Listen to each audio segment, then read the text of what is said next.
messieurs de la presse, bonsoir. Comme initialement prévu, je ne serai pas accompagné de mes deux collègues des infrastructures et travaux publics, les ministres d'État Alexis Guissaro, encore moins du ministre du Commerce extérieur Julien Paluku, qui devait intervenir à mes côtés pour faire la restitution de la mission que nous avions effectuée récemment à Genève en Suisse, où nous avons participé à une session extraordinaire de la Commission des Nations Unies pour les droits de l'homme.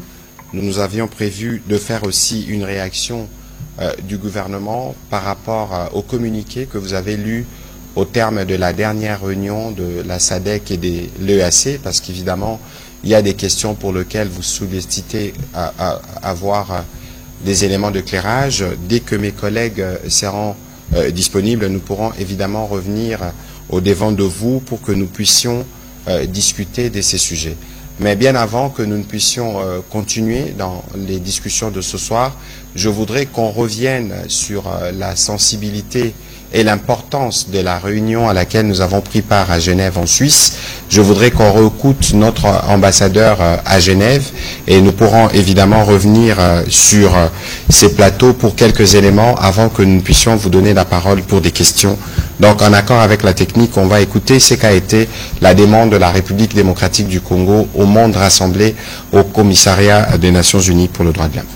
Chers délégués, le projet de résolution soumis à l'examen du Conseil des droits de l'homme sous la cote qui venait d'être appelé ACR-S-37-L1 et intitulé Situation des droits de l'homme dans l'Est de la République démocratique du Congo demande principalement ce qui suit.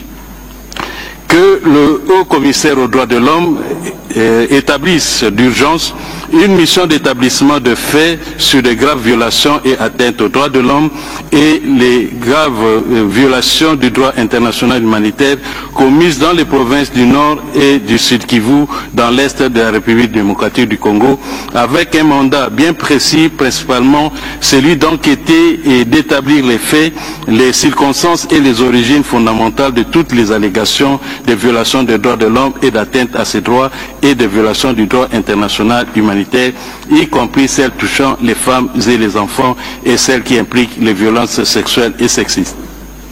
Et également de recueillir, rassembler et analyser les preuves de ces violations et atteintes, y compris celles qui touchent les femmes et les enfants, et d'enregistrer et préserver systématiquement toutes les informations, la documentation et les éléments de preuve, y compris les entretiens, les témoignages et le matériel médico-légal conformément aux meilleures pratiques internationales en vue de toute procédure judiciaire future. Par cette résolution, le Conseil des droits de l'homme attend du haut commissaire de lui formuler des recommandations, y compris les mesures pour assurer la responsabilité dans le but de mettre fin à l'impunité et de garantir l'obligation de rendre des comptes, y compris s'il a lieu la responsabilité pénale individuelle ainsi que l'accès des victimes à la justice. Pour ce faire, le haut commissaire devra présenter au Conseil des droits de l'homme une mise à jour orale des travaux lors de sa 59e session, suivie d'un dialogue interactif renforcé et son rapport complet sur ce sujet lors de la 60e session, également suivi d'un dialogue interactif renforcé. En outre, pour lutter contre l'impunité et prévenir la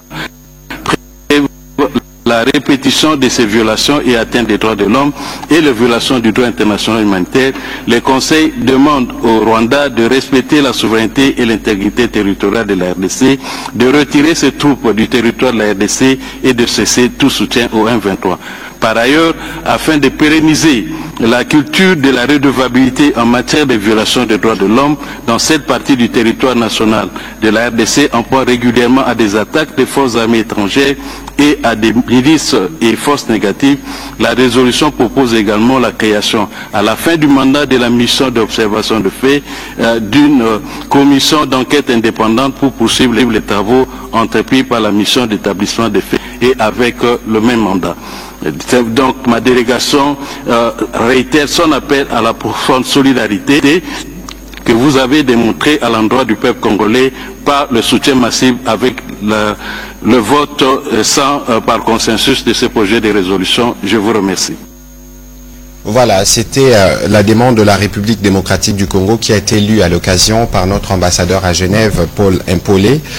Pour rappel, le Conseil de droits de l'homme qui siège à Genève, c'est l'organe des Nations Unies qui est destiné à traiter exclusivement des questions de droits de l'homme. C'est une structure qui est née sous le cendre de la Commission des droits de l'homme qui faisait partie des institutions des Nations Unies, mais qui a été détachée, qui est basée à Genève, avec pour mission de faire le monitoring et les suivis de toutes les situations du droit de l'homme dans le monde. Depuis 2006, donc à sa création, jusqu'à aujourd'hui 2025, ils ont tenu 37 sessions extraordinaires. La 37e portait donc sur la République démocratique du Congo, et c'était à la demande de notre gouvernement. Avant que le Conseil ne se réunisse dans la forme que vous avez vue, il fallait d'abord réunir les quorums, les signatures qui permettent la convocation d'une session extraordinaire. Les conseils, comme vous l'aviez suivi il y a quelques semaines, la République démocratique du Congo avait été élue et il y a 47 membres. Et donc pour obtenir une session extraordinaire, il faut que les tiers, soit 16 membres, acceptent l'initiative avant que nous ne puissions, que cela ne puisse être approuvé par la hiérarchie de ce Conseil. Mais nous avions obtenu 30 signatures minimum, alors qu'on n'en avait besoin que de 16, et avec près de 22 États observateurs qui se sont prononcés. C'est dire que le monde, en tout cas pour ce qui concerne la question des droits de l'homme, s'est particulièrement mobilisé pour soutenir la République démocratique du Congo à l'occasion de cette session extraordinaire. Et des résolutions qui ont été ressorties, je présume que les services ont pris le soin de vous les distribuer pour lire la résolution et en comprendre la portée, parce que c'est pour la première fois, avec la répétitivité de crimes que nous avons dans l'Est de la RDC, que la plus haute instance de droits de l'homme mondiale décide d'avoir d'abord une mission qui viendra immédiatement pour faire l'établissement de faits.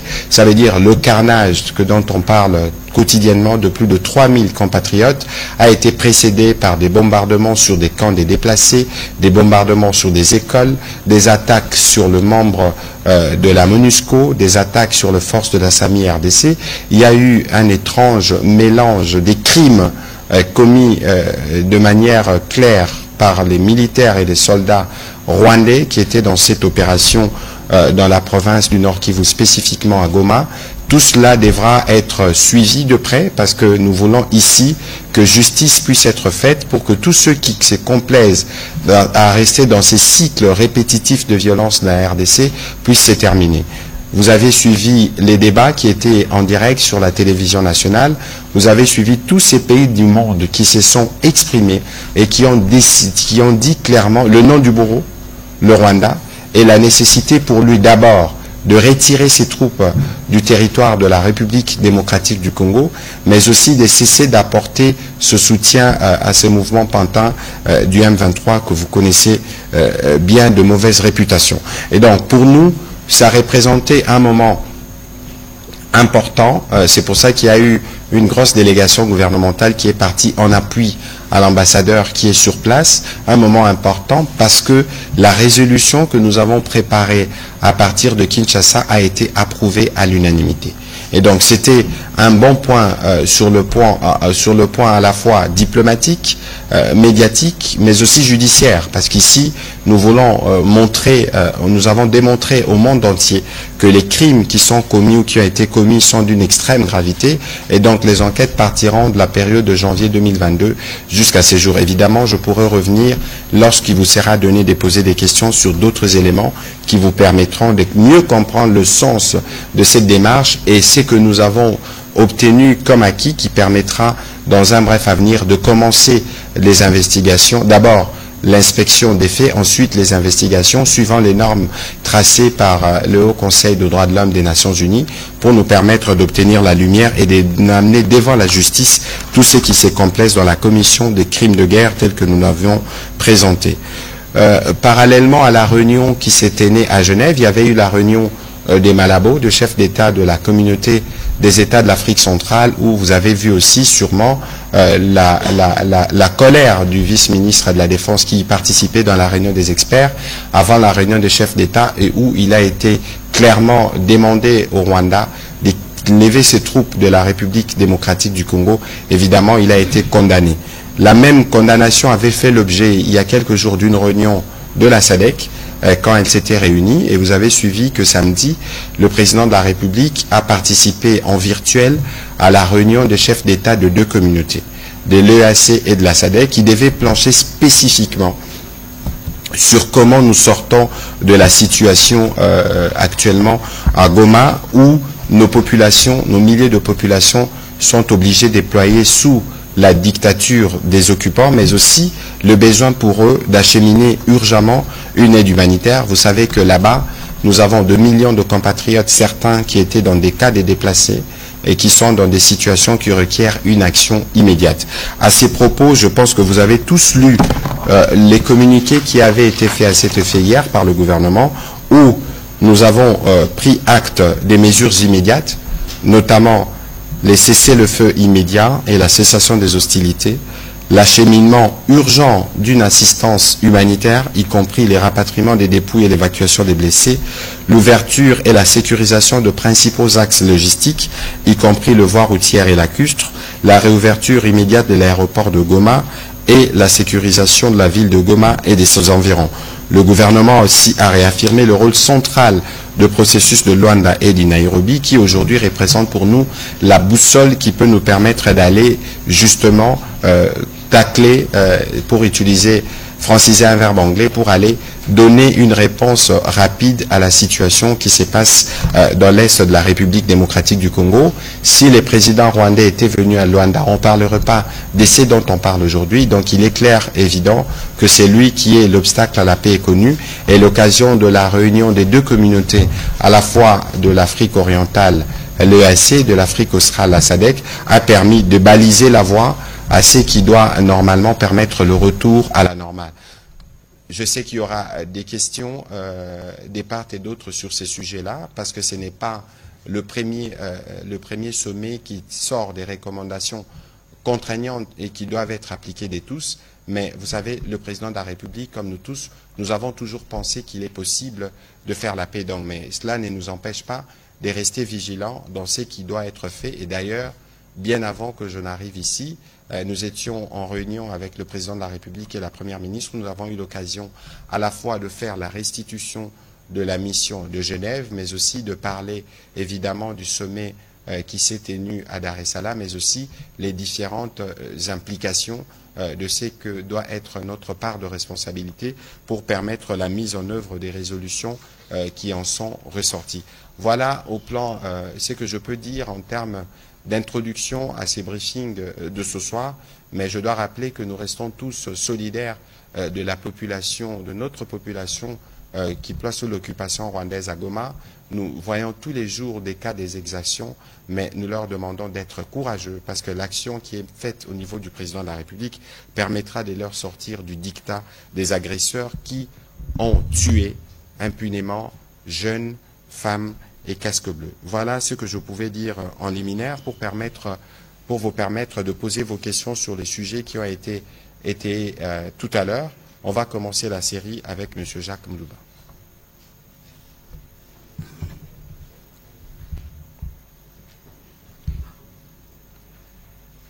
Merci, Monsieur le Ministre. Je commence par le sommet jumelé EAC-SADC. Le gouvernement, vous avez résumé les résolutions en 5 grandes résolutions et vous avez pris acte, le gouvernement congolais a pris acte de ces résolutions. Mais je voudrais que vous soyez un peu plus clair. Est-ce que le gouvernement accepte toutes les résolutions issues de cette rencontre? Est-ce que le gouvernement est satisfait quand on sait que dans ces résolutions, nullement il a été dit clairement, il a été demandé au Rwanda, qui n'a pas été cité, de quitter, par exemple, la ville de Goma et de retourner à des milliers de kilomètres de la ville de Goma. Donc aujourd'hui, la RDC où le gouvernement n'a pas le contrôle de Goma, ça n'a pas été dit. Et des deux, quand on sait que pendant ce sommet, il y a eu des absents, des grands absents, le président sud-africain n'était pas là, le Burundais non plus, ainsi que le parrain Lourenço. Est-ce que c'est un sommet qui a apporté une partie de la solution au problème que connaît la RDC aujourd'hui? Je crois que oui, une partie de la solution, parce que ceux qui n'étaient pas présents, il y avait des représentants. Et donc la problématique est connue. Hein. À Addis, à Dar es Salaam, on n'allait pas pour pointer le coupable. On allait pour voir comment on esquisse les pistes des solutions, parce que j'ai commencé par vous dire tout à l'heure qu'il y avait une réunion qui avait précédé celle-là au niveau de la SADC. Il y avait une réunion qui s'était tenue aussi au niveau de la communauté des États de l'Afrique de l'Est. Et ici, aujourd'hui, la préoccupation principale que nous avons, évidemment, la question de Goma a été une question qui était au centre. Et je vous épargne des délibérations, des discussions, je n'y avais pas pris part, mais les résolutions qui en sont ressorties l'ont été de manière unanime. Ça veut dire que tout le monde a approuvé. Les premiers points qui étaient les plus importants, c'était la cessation immédiate, les cessez-le-feu. On a un délai de 5 jours où nous devons observer ce qui va se passer sur le terrain. Mais je dois vous rappeler aussi qu'il avait été dit, c'est pour ça que nous avons pris le soin de vous partager les communiqués en amont et de nous assurer que vous l'avez lu, parce qu'il faut éviter des interprétations qui sortent du contexte.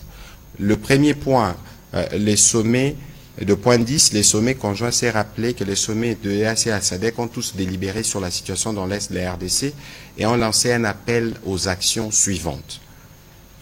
La cessation des hostilités, un cessez-le-feu immédiat, le rétablissement des services publics essentiels et des voies d'approvisionnement en denrées alimentaires et autres produits de base essentiels afin que soit assurée l'aide humanitaire et la résolution pacifique du conflit par les biais du processus de Luanda et de Nairobi. Ça, c'est les 3 points clés. D'abord, on cesse de tirer. Ensuite, on s'affaire à gérer la situation humanitaire. Et c'est pour ça qu'il est prévu que 5 jours après la tenue du sommet, qu'il y ait une réunion des chefs d'état-major de pays de l'EAC et de la SADC. C'est au cours de cette réunion d'état-major que les militaires vont proposer un plan qui va permettre d'assurer la sécurisation des Goma et qui va permettre plus tard, parce qu'on parle ici, le rétablissement des services publics, c'est essentiel, l'eau et l'électricité et le corollaire. Mais avant que ces services essentiels ne puissent être restaurés, il faut bien qu'on s'assure de la sécurité des uns des autres en face du comportement criminel de ceux qui sont et qui tuent. Et donc il y aura évidemment au cours de cette réunion, notre chef d'état-major général va y participer. C'est ce qui permettra à son terme d'établir le périmètre de sécurité, parce qu'aujourd'hui il faut être en mesure d'acheminer l'appui humanitaire. Par exemple, nous faisions une campagne de dons de sang, nous savons qu'il y a plus de 3000 blessés sur place. Il faut avoir le canal que Bruno Le Marquis de la MONUSCO appelle ligne de vie, l'aéroport de Goma. C'est à l'ouverture de l'aéroport que on pourra acheminer notamment l'aide humanitaire. On a parlé plus tard des axes routiers, mais tout ceci doit se faire dans un cadre sécurisé où on s'assure que lorsque les populations doivent bouger d'un point A à un point B, ils n'ont pas de risques. Et donc les autres détails, évidemment, que nous y reviendrons au fur et à mesure. Mais il faut considérer que la première exigence pour nous, évidemment, c'est que les forces rwandaises quittent les territoires de la République démocratique du Congo. C'est connu, c'est clair. Ici, il y a eu un premier point des discussions qui va conduire à des discussions au niveau opérationnel des militaires et qui va conduire plus tard à une réunion de politique. Et donc, il faut considérer que nous avons deux points de vigilance qui vont nous permettre d'avancer pour arriver vers les solutions que nous souhaitons. Je dois rappeler ici, la question pour nous, on ne peut pas être satisfait parce que ce n'est qu'une étape. La satisfaction pour nous, c'est de nous assurer d'abord que nos populations des Goma ne ploient plus sous les dictats des agresseurs.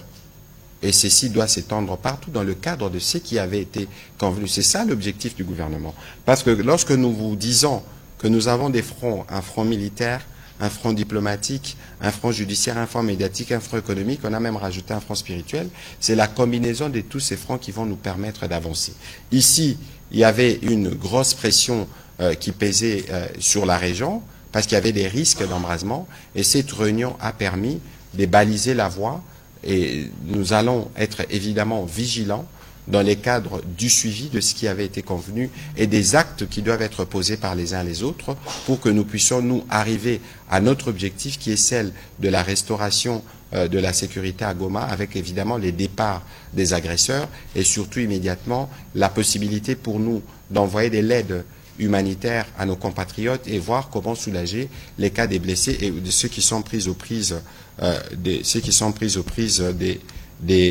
pris entre les mains plutôt des agresseurs qui sont à Goma pour le moment.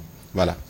Deuxième petite question, justement en rapport avec le même sommet qui a décidé la jonction du processus de Nairobi et de Luanda. Pour certains analystes, Monsieur le ministre, c'est avantageux pour le Rwanda, puisque on envisage également un dialogue. Alors, la République démocratique du Congo, qui ne voulait pas négocier avec le M23, va se retrouver dans ce processus-là, jumelé. On n'aura pas le temps peut-être de parler directement avec... C'est des processus qui sont alignés. De toute évidence, il faut bien lire. C'est pour ça que je souhaiterais que lorsque vous posez des questions, vous soyez en mesure de lire ce qui avait été convenu. Oui, l'élément nouveau ici, c'est dire on va renforcer les deux processus afin d'accentuer la complémentarité et à charger les coprésidents en consultation avec l'Union africaine. L'idée ici, c'est laquelle? C'est de nous assurer que nous avons un processus qui permette d'aboutir. Évidemment, je vous épargne des délibérations de certaines susceptibilités, mais lorsque nous disons que c'est les processus de Luanda, c'est qui les médiateurs? C'est le président Lorenzo. Lorsqu'on parle de Nairobi, c'est qui les facilitateurs? C'est le président Uhuru Kenyatta. Et lorsqu'on dit il ne faut pas tomber dans les verbes ou dans les mots, les deux processus sont complémentaires. Ça veut dire qu'il y a une branche qui est tenue par le président Kenyatta et une autre qui est tenue par le président Lorenzo. Mais maintenant, en fonction de la position des uns et des autres, on a dit qu'on peut réfléchir sur la possibilité de renforcer avec d'autres, évidemment, médiateurs, mais cela doit se faire d'abord en consultation avec ceux qui sont là. On dit, on a le président angolais et le président Kenyatta. D'autre part, s'il y a besoin d'avoir d'autres qui viennent pour appuyer, ils viendront appuyer. Les schémas, il est connu. Nous avons un problème avec le Rwanda qui est l'agresseur, d'une part. Il y a d'autre part un problème avec les groupes armés dont les supplétifs de Rwanda. C'est des questions qui sont traitées au niveau, à des niveaux différents. Et de toute évidence, nous, notre position à ces sujets est restée la même. Ce n'est pas, ici, il ne faut pas donner une prime à ceux qui tuent. Ce n'est pas parce qu'on a tué 3000 Congolais que ça doit vous donner le droit d'entrer, entre guillemets, à une discussion avec le gouvernement. Et c'est juste incroyable de voir qu'il y a des Congolais qui soutiennent une telle barbarie. Qui n'a pas été ému de voir ou qui ne s'émeut pas quand on voit les images qui nous arrivent de Goma? Vous pensez que les Congolais qui sont aujourd'hui utilisés par le Rwandais dans leur fort intérieur, ils sont contents? Vous pensez? Si le président rwandais était venu le 15 décembre à Luanda, est-ce que nous aurions eu ce qu'on a eu? C'est parce que justement, il s'est montré être un obstacle pour la paix. Il a voulu montrer que lui, les schémas qu'il préfère, c'est les schémas de la violence, parce que nous savons aussi que son souci permanent, c'est de s'assurer de garder la main sur nos richesses de cette partie du pays. Mais c'est pourquoi aujourd'hui, le monde entier s'est levé contre lui. Et l'adoption justement à l'unanimité de notre résolution à Genève est une parfaite illustration. Et la série des condamnations que vous avez entendues, c'est une parfaite illustration. Et donc lui-même aussi, il est là, sous pression et contraint à venir pour que nous allions vers la paix. De toute façon, s'il n'y arrive pas, il y aura pas seulement les sanctions qui lui tomberont à l'international, mais il y a tous les Congolais du monde entier qui sont mobilisés. Vous avez vu les capitales belges, françaises et même au Brésil, les Congolais s'est mobilisés. C'est la réponse que nous allons y apporter. Voilà, on va prendre les questions de M. Patrick Lacoué.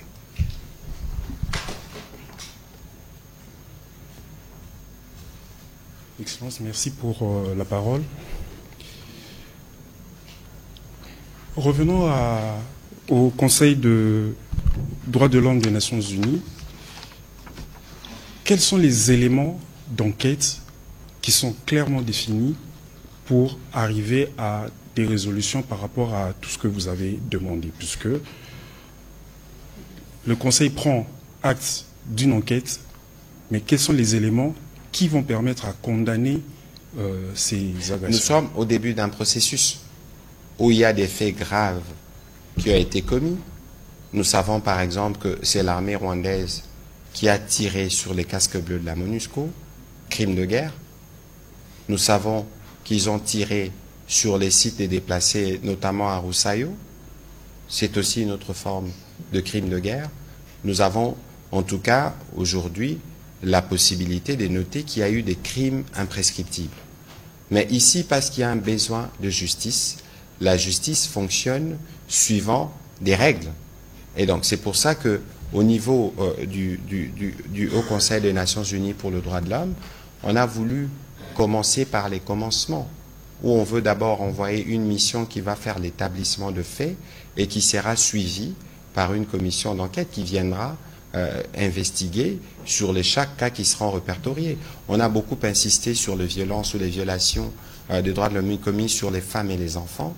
Vous savez qu'il y a des recrutements forcés des enfants qu'on envoie, il y a des actes d'une horreur indescriptible, notamment les viols des femmes, et toutes ces choses se sont passées.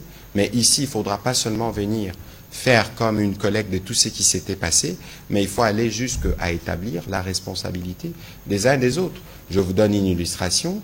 On a par exemple, dans le rapport des Nations Unies qui sortent, il y a les noms des officiers rwandais qui opèrent. Ils sont concernés. Et puis, il ne faut pas oublier que le Haut Commissariat des Nations Unies pour le droit de l'homme a des interactions, notamment avec la Cour pénale internationale. Le moment venu, en tout cas pour des crimes qui sont éligibles pour des besoins de la CPI, mais les éléments pourront aussi l'être reversés parce qu'il y aura une corrélation sur notre souci d'avoir aujourd'hui la justice, qui est un pilier important qui va nous permettre d'éviter la répétitivité de ces crimes. Deuxième question et la dernière.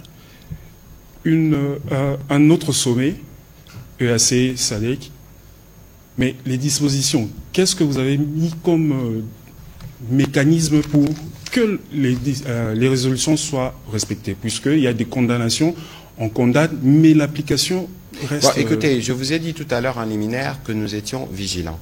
Nous sommes dans un processus régional, vous entendez, on parle beaucoup des solutions africaines aux problèmes africains. Ce sont des chefs d'État qui se sont engagés. Il y a, dans quelques jours, les chefs d'état-major de tous ces pays qui vont se retrouver parce qu'il y a de l'opérationnel, du militaire, à apporter la sécurité, ouvrir les axes. Parce que nous, la priorité pour nous aujourd'hui, c'est de desserrer l'étau sur Goma et de nous assurer qu'il y a un minimum de sécurité qui permette, par exemple, la relance optimale des services publics. Parce qu'il faut s'assurer que les populations continuent à bénéficier de services, mais il y a un minimum de sécurité. Donc, cette réunion qui viendra et qui précisera aussi les modalités des contrôles du cessez-le-feu qui a été décrété, permettra, dans les cas de mécanismes qui sont prévus, de faire le rapport et nous nous assurerons du suivi. L'essentiel pour nous ici, c'est d'abord de nous assurer que l'aéroport de Goma peut être opérationnel pour déverrouiller toute cette partie du pays et de nous assurer que pour ceux qui ont des besoins urgents des produits, notamment pharmaceutiques, puissent y avoir accès. Vous avez vu que les événements de Goma ont aussi été marqués par des pillages, notamment sur les entrepôts de la CICR et tout ce qui peut intervenir. Donc il y a un besoin pour nous de rétablir cette ligne de vie. Voilà. OK, on va prendre les questions de M. Oscar Mbal.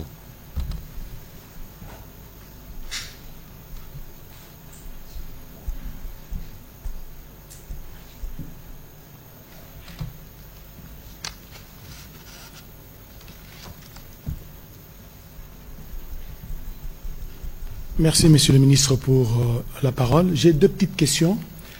La première, à quand la mise en œuvre de la résolution que vous avez proposée au Conseil des droits de l'homme, connaissant bien la lourdeur ou l'élasticité des procédures au niveau de ces instances?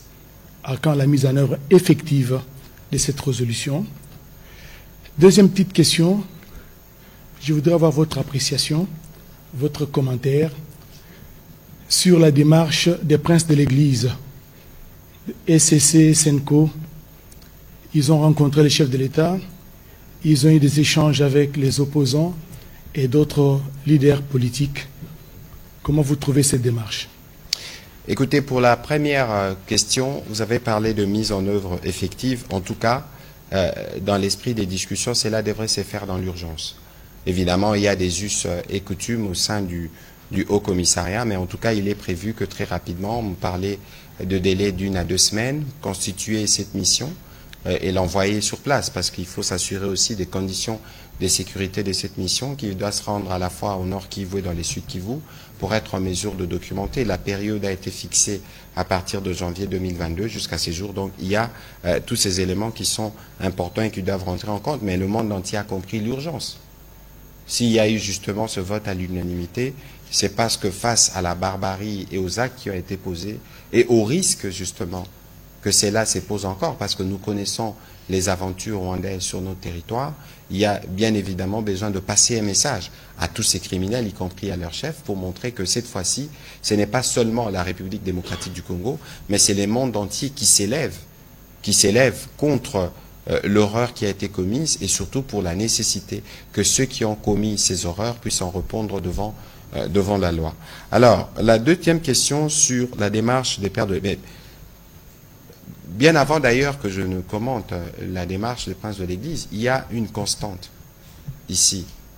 Je le disais tout à l'heure, c'est plus de 3000 Congolais qui sont morts dans des conditions effroyables. Je n'ai pas entendu, sauf si pendant que j'étais à Genève, je n'ai pas entendu, moi, les princes de l'Église, nos pères, condamner de manière claire cette barbarie. Peut-être que je n'ai pas suivi. En ce moment-là, il faudra m'accorder l'indulgence. Première chose. Deuxième chose, ceux qui sont morts, c'est les Congolais. C'est leurs fidèles. Ici, il faut d'abord faire la démarcation entre une démarche qui vise à proposer un pacte social pour la paix et la condamnation des faits d'une horreur, j'allais dire horrible, permettez la formule, de ce qui s'est passé sur place. Lorsque, Oscar, vous êtes dans une maison et que ça brûle, l'urgence est d'abord d'éteindre les feux. Et aujourd'hui, je pense que l'urgence devrait, pour eux, dans les cas de la démarche qui est la leur, de dénoncer d'abord ces mal, ces mal qui vient du voisin que nous connaissons. Ensuite, pour ce qui concerne leur démarche, mais le premier qui veut la paix en République démocratique du Congo, c'est le président de la République. Et le président de la République reçoit des initiatives de plusieurs natures qui peuvent émaner des citoyens ou des structures. Le président de la République a reçu évidemment les prêtres, à la fois de la SENCO et de l'ECC, qui lui ont fait, il les a reçus d'abord à leur demande et qui sont venus lui présenter l'initiative qui était la leur. C'est une initiative qu'ils portent, qui n'est qu'à ses débuts. Ils sont allés voir le président les a accueillis, et les présidents devraient, le moment venu, réagir à leurs propositions et à leur démarche, parce que il est prévu justement qu'on lui fasse le point par rapport à ce qu'ils attendent de lui. Deuxièmement, ici, il faut savoir que le président de la République ne leur a pas donné un mandat quelconque. C'est une nuance de taille. Ils ont vu le président, ils avaient des propositions, mais le président de la République ne leur a pas donné un quelconque mandat pour l'engager. De toute évidence, comme je vous ai dit, ils sont en amorce de leur démarche qui vise à avoir un pacte social pour la paix. Personne ne peut la décliner, même pas le président de la République. Parce que lui-même, il a toujours été chantre de la paix. Mais ici, il faut situer la démarche dans le cadre d'une action portée par elle et ne pas faire d'amalgame et considérer qu'ils ont reçu un mandat du président de la République pour faire cette démarche-là. Je crois que l'abbé Chollet, qui s'exprimait après la réunion avec le président de la République, a été clair là-dessus. Et les choses doivent être comprises dans ces cadres. Mais pour ce qui nous concerne spécifiquement aujourd'hui, en tout cas tous les Congolais, d'où qu'ils soient, devrait de manière claire et sans ambiguïté condamner cette barbarie et cette violence. Vous avez vu les condamnations qui sont venues du monde entier. Ce serait signe de solidarité. Voilà. On va prendre les prochaines questions de M. Célestin Zéoula.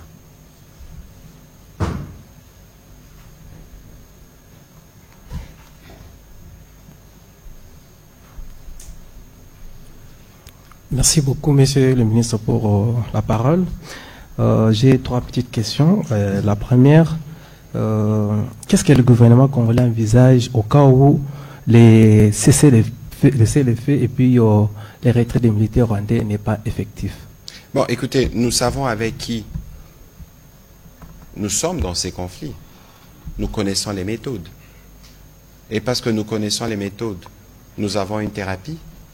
Nous avons les différents fronts et dans les cadres de ces différents fronts, on va apporter la réponse qu'il faut apporter. Ok. Deuxième question. Vous nous avez annoncé plus de 300 blessés, parce que nous parlons des cas de 3000 blessés. 3000 plutôt. 3000 blessés, merci beaucoup.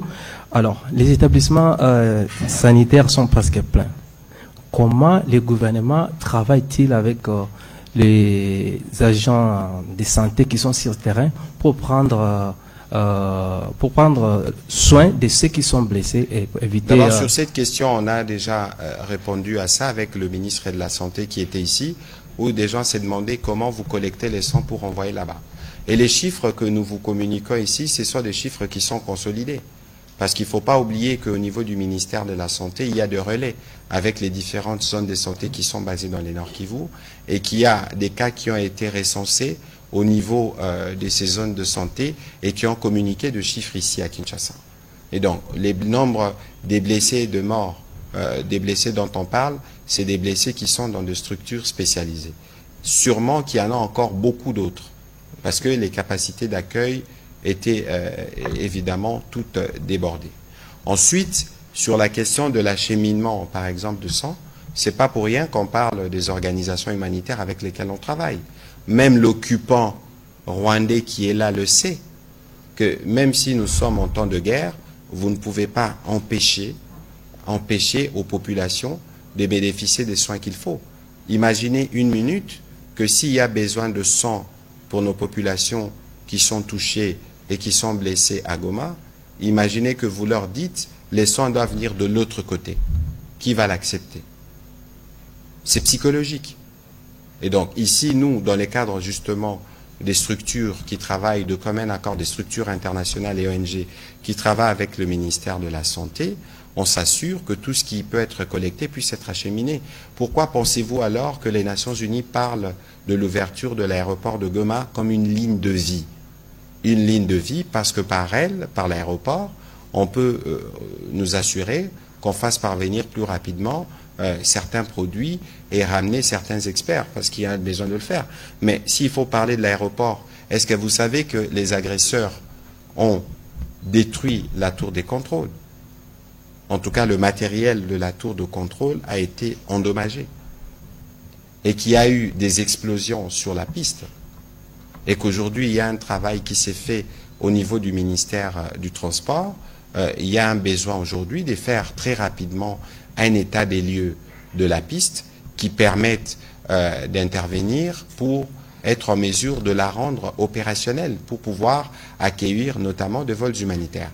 N'oubliez pas que tous ceux qui sont du secteur savent que la République démocratique du Congo a lancé ce qu'on appelle en jargon de spécialistes les NOTAM qui dit que l'aéroport n'est plus du tout opérationnel.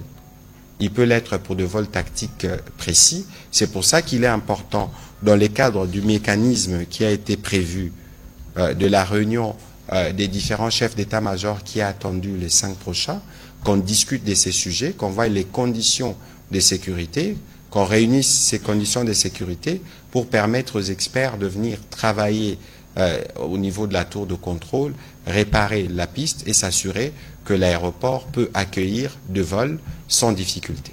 Voilà. D'accord. La troisième et dernière question. Oui.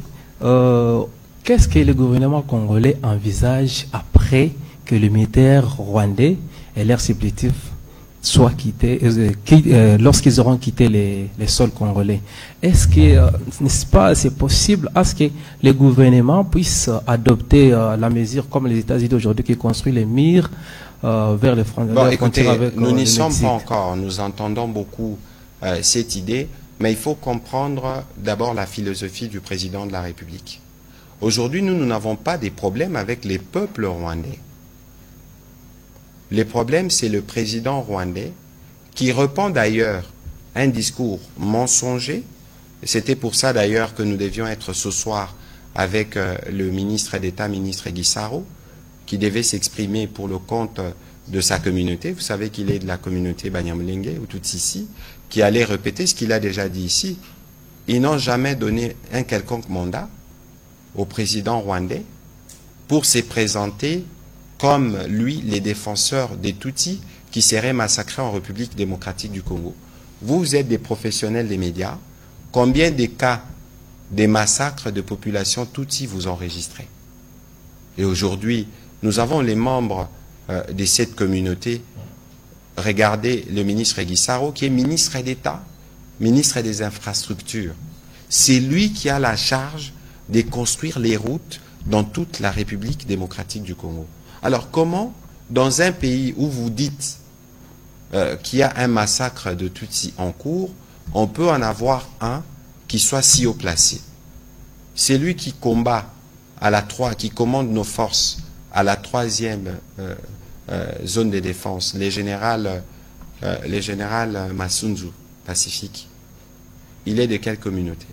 Vous avez vu cet officier, ce vaillant colonel, qui est décédé récemment lorsqu'on essaie de contenir le rebelle dans le front du Sud Kivu. Et donc, il faudrait éviter justement de rester de manière permanente dans son piège, dans son discours mensonger. Et pour ça, nous comptons beaucoup sur les médias. Parce que lorsque, de manière régulière, vous entendez discours de haine, moi, je ne sais pas si dans votre environnement, vous avez déjà vécu des cas comme ça. Auquel cas, notre position comme gouvernement est connue. Nous condamnons toute forme de discours de haine contre n'importe quelle communauté. C'est le principe, parce que, regardez, la RDC, c'est 450 tribus. Si aujourd'hui, chaque tribu devrait être défendue ou devrait s'organiser pour se défendre, on aurait 450 petites guerres. Non.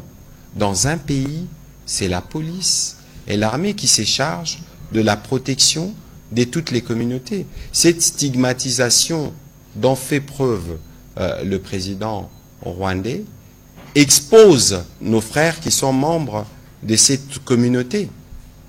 Parce que c'est normal que les autres se posent la question. Nous sommes avec vous, des Congolais, comment lui peut se présenter comme votre protecteur? Et ça n'a pas de sens, tout simplement. Et que le président rwandais ne peut pas se dire qu'il a le droit, lui, de commettre de massacres sur d'autres communautés, parce que lui, il ressent les besoins de défendre une communauté, qui du reste ne lui a rien demandé. Et donc aujourd'hui, il y a des problèmes des communautés partout. Regardez, ici à Kinshasa, on nous a alertés parce que nous faisons un suivi étroit de la question des Mobundo. Regardez ce qui s'est passé récemment à Kisangani avec la question des Mbole et des Lengola. Il y a eu un forum qui a permis la restauration de la paix. Donc il faut considérer que le président Kagame, non seulement sur le prétexte du discours ethnique ou encore sur l'éternel prétexte des FDLR, il y a un cadre où tous ces sujets ont été discutés. Le cadre de Luanda, il aurait dû venir en ce moment-là pour y mettre fin et nous assurer que nous entrons dans un cycle qui va permettre plus tard aux populations rwandaises et congolaises de vivre en bon voisinage. Est-ce qu'il faut construire le mur parce qu'il y a un individu qui du reste passera pour séparer des peuples qui y ont été reliés par la nature? Et l'irruption du Nyiragongo avait rappelé que le sort de ces deux peuples pouvait être lié à un moment ou à un autre. Ici, il faut que les amis, les peuples rwandais qui nous suivent comprennent que leur président est dans une aventure dont lui-même doit porter la responsabilité, où il raconte justement des mensonges à sa population, prétextant qu'en RDC, on tuerait des Tutsis pour qu'il en soit le protecteur. Il est hors de question parce qu'en République démocratique du Congo, cela ne se passe pas. Et il faut bien qu'il arrête. Vous avez vu l'enquête du Guardian qui est sortie il y a quelques jours, qui parle des milliers, en tout cas, il y a plusieurs milliers de soldats rwandais qui sont morts en RDC et qui n'ont pas de droit à des obsèques. Et parfois, les familles recueillent des cercueils vides et parfois, des familles ne sont même pas au courant que leurs enfants sont morts parce qu'il faut assouvir l'appétit du président qui tient à tout prix à continuer à piller l'Est de la République démocratique du Congo. Je crois qu'aujourd'hui, nous sommes engagés dans une dynamique qui va nous permettre, à son terme, de restaurer la paix et la sécurité dans notre pays. Et pour ça, le président de la République est pleinement debout. On va prendre les questions de M. John Kanyunyu. Merci, Monsieur le ministre, pour la parole. La RDC a demandé et obtenu l'enquête sur les violations des droits de l'homme à Goma et dans d'autres parties du pays, dans le sud Kivu. Mais à quoi, selon vous, va servir le rapport, sachant que le rapport mapping jusqu'à aujourd'hui n'a jamais produit ses effets? La deuxième préoccupation, on est rentré sur Goma et en 2012, la CIRGL avait contré le M23 de cette époque-là de quitter Goma. Cette fois-là, ça n'a pas été le cas au sommet SADC et AC à Dar es Salaam. Et la RDC semble se courber par rapport à cette décision. Est-ce une position de faiblesse? La dernière question, j'ai compris que le gouvernement congolais aime vraiment son peuple. Et au moment où je vous parle, j'ai aussi des familles à Goma. Goma est coupée du courant. Il n'y a pas du courant à Goma parce que la ligne était endommagée au niveau du Sud Kivu. Comme le gouvernement congolais aime son peuple, n'est-il pas possible de voir dans quelle mesure rétablir le courant à Goma, parce qu'il y a des maternités, il y a des structures qui accueillent des enfants, des nouveaux-nés. Est-ce que le gouvernement ne peut pas faire quelque chose pour sauver des vies humaines en attendant son aide humanitaire prochaine? Merci. Bon, écoutez, sur votre deuxième question, je rappelle encore, si vous lisez les communiqués, c'est pour ça qu'on l'avait distribué, le point 10, après le point A, où nous parlons de cessation des hostilités et de cessez-le-feu immédiat, au point B, nous parlons du rétablissement de services publics essentiels et de voies d'approvisionnement en denrées alimentaires. Mais vous savez qui est-ce qui a saboté? Vous savez qui est-ce qui ont saboté les sources de production de l'énergie de la ville de Goma? Aujourd'hui, c'est les bourreaux qui y sont, c'est évident. Mais quoi qu'il en soit, nous travaillons justement pour que nous puissions réunir les conditions de sécurité qui nous permettent d'agir.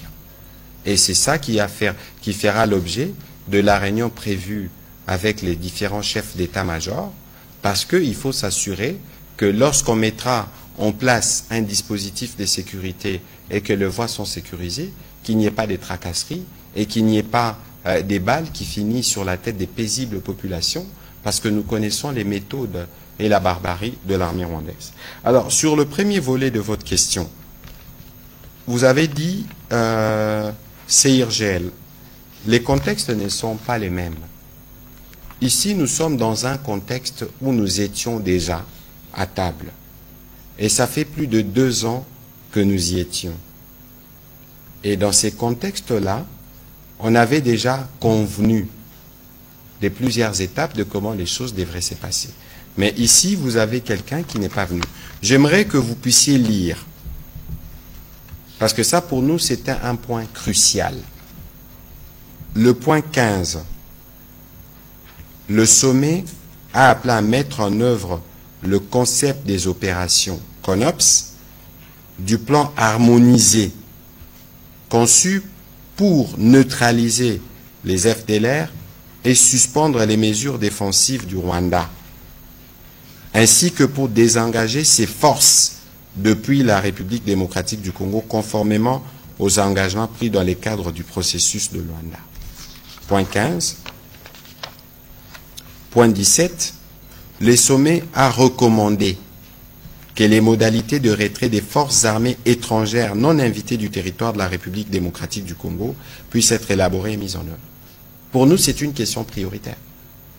Et donc, on verra la question, les rapports qui sera fait par les militaires, et les chefs d'état-major, notre chef d'état-major y participera, et c'est la suite de tout ça que le reste suivra, parce qu'il faut restaurer les conditions de sécurité. C'est les premiers points. Voilà. On va prendre... Oui, non, il y avait sur l'enquête que la RDC a décroché, mais